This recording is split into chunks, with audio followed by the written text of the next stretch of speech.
Would you call this an age of envy? I take it she's referencing the essay by Ayn Rand, which was called The Age of Envy. I mean, I think that the emotion of envy is something that the anti-billionaire crowd are trying to stir up and trying to cash in on and trying to activate. With any of this kind of scapegoating, people have to take a group and dehumanize them, not be able to see them as individual people, but just as this group. You know, this is what, you know, like when the Soviets singled out the bourgeoisie, you know, they weren't talking about people, they were talking about these elite classes, and then it's easier for people to go after them.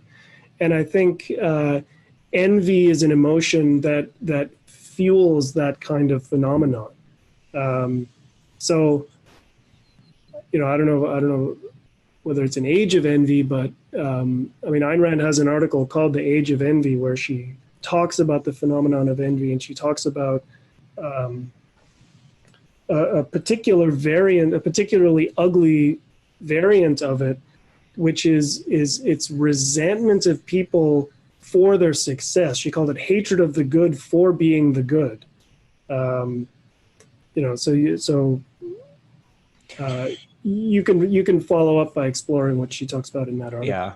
And I think you've got to be, I think they've got to be appealing to envy, and I think they've got to be, in many cases, motivated by it themselves.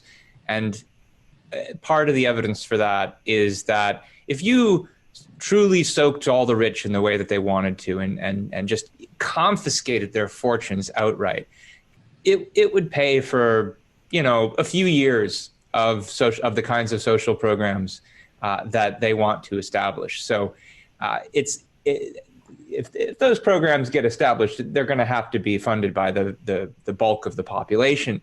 So singling out these achievers and producers and billionaires, it's motivated by something else. It's not motivated by, oh, we can use their stuff to make new great things.